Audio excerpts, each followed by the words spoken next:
បាទជំរាបសួរពុកម៉ែបងប្អូនបាទមកហូបមុខនេះមើលទៅវាមិនដំណៅឆ្ងាញ់ប៉ុន្មានទេបងប្អូនប៉ុន្តែសាក់ឡមើជាតិណាស់បងប្អូនហើយបាទមើលទៅរឿងប្លែកហ៎បងប្អូនបាទរឿងប្លែកមិនរឿងប្លែកអានេះឆាតឡាចនិងសាច់មាន់បងប្អូនបាទបើទា2គ្រាប់ទេប៉ុន្តែបងប្អូនឆ្ងល់ថារដងគេឆាគេចិត្តហាន់ទូចមែនទេបងប្អូនបាទគេចិត្តប្រទះគេហាន់ទូចបាទនេះជាមួយនឹងសាច់មាន់និងក្តឹបតឡាយខ្ចីដែរបងប្អូន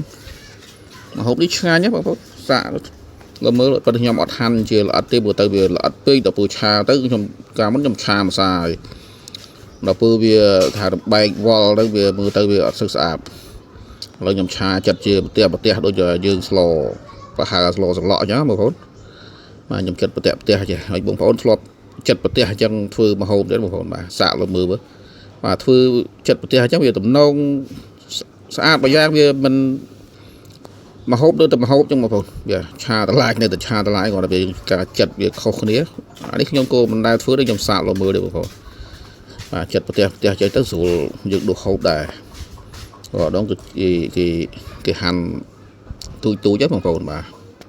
តែអញ្ចឹងបងប្អូនធ្វើមកហូបទាំងអស់គ្នាណាឆាគ្រឿងឆាក្រៅឈ្ងុយបងប្អូននេះបាទ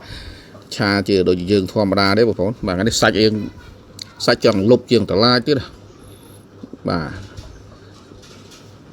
ផ្សាយផ្សំនេះមកខ្ទះធំបងប្អូនបាទឆាវាឲ្យចូលជាតិចឹងមកបងប្អូនអូទំនងណាស់បងប្អូនផ្ទះខ្ញុំភាគច្រើនឆាសាច់មាន់បាទសាច់ជ្រូកដូចវាមិនសូវបានធ្វើហូបទេព្រោះសាច់មាន់ភាគច្រើនយកមកប្រឡាក់ឲ្យកូនចឹងទៅសល់លេចកើតទៅក៏ឆាបានមកផ្ទះចឹងមកបងប្អូនដូចតឡាចនេះឃើញតឡាយខ្ចីឲ្យសាច់មាន់ក្នុងទូស្រាប់បាទក៏ឆ្នៃបានមកផ្ទះចាំមកនេះក្រូចឲ្យបងប្អូនដំណើរបងប្អូនចិត្តផ្ទះហឹងសាក់លើមើលបាទអានេះវាមានតែខុសទាស់ខុសទេបាទសំខាន់ថាយើងធ្វើម្ហូបឆ្ងាញ់អានោះវាតាមយើងធ្វើបងប្អូនបាទយើងចិត្តវាដល់អត់ទៅវាមួយយ៉ាងដែរប៉ុន្តែមើលទៅវាខ្ញុំខ្លាចតែវានេះបងប្អូនបាទនេះខ្ញុំប្រើពងទា2គ្រាប់បងប្អូនបាទកោចានចឹងមកស្រោចវាមកអានឹងឆ្អិនហើយវាម្ហូបយើងត្រូវមាត់ហើយយើងកោចឹងមកស្រោចបាទបលដាក់ច្បល់វាចឹងមកវាមានគេហៅថាសុភ័ណ្ឌភាពបន្ថែមរសជាតិម្ហូបយើងមកបែបមកកម្រិតទៀតណាបងប្អូន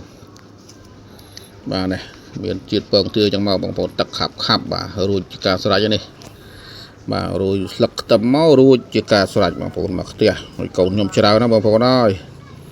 កូនខ្ញុំ5 6នាក់ជុំគ្នាបាទចឹងមកហូបផ្ទះខ្ញុំគឺធ្វើច្រើនណាស់បាទធ្វើមកដល់មកផ្ទះហើយបើស្លវិញស្ដឹងឆ្នាំងធំបងប្អូនដែរ